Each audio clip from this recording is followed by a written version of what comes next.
Daily Devotion with Pastor Balla for October 10th, 2020 from 2 Kings chapter 14, Pride. Verse 1, In the second year of Joash, son of Joahaz, king of Israel, Amaziah, the son of Joash, king of Judah, began to reign. Verse 3, And he did what was right in the eyes of the Lord, not like David his father. He did all things as Joash his father had done. However, verse 4, but the high places were not removed. The people still sacrificed and made offerings on the high places.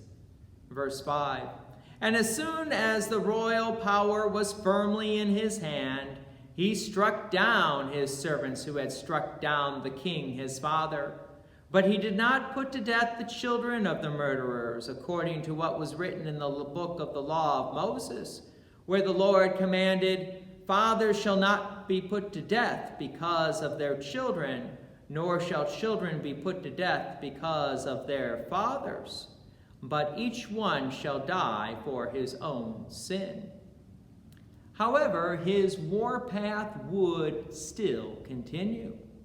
Verse 7, He struck down 10,000 Edomites in the valley of Salt, and took Selah by storm, and called it Jokthriel, which is its name to this day. Now pride strikes with the success of striking down the Edomites.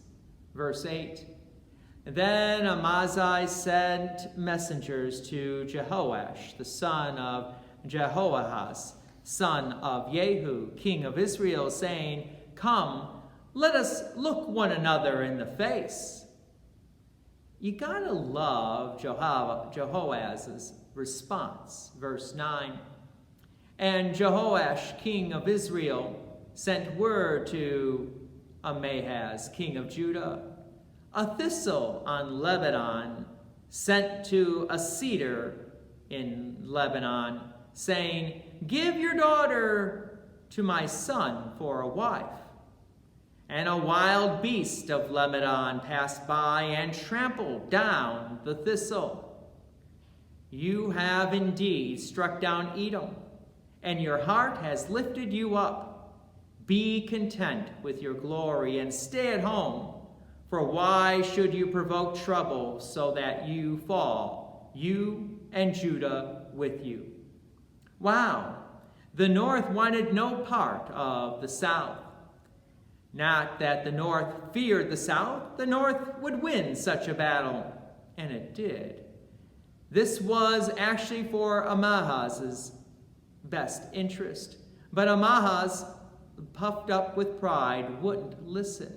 Verse 11, But Amahaz would not listen. So Jehoash, king of Israel, went up, and he and Amahaz, king of Judah, faced one another in the battle of Beth-shemesh, which belonged to Judah. And Judah was defeated by Israel, and every man fled to his home. And Jehoash, king of Israel, captured Amahaz, king of Judah, the son of Jehoash, son of Amahaz, at Beth-shemesh, and came to Jerusalem and broke down the wall of Jerusalem for 400 cubits, from the Ephraim gate to the corner gate. And he seized all the gold and silver and all the vessels that were in the house of the Lord and in the treasuries of the king's house, also hostages, and he returned to Samaria. Pride in oneself is not a good thing. Pride replaces God Almighty with oneself. Join me again tomorrow as we hear about Azariah. God's peace and blessings be with you. Thank you for watching, and please share this video with others. If you have enjoyed these daily devotions, please consider making a donation to Peace Lutheran Church, 24024 West Main Street, Plainfield, Illinois, 60544. Thank you again for watching.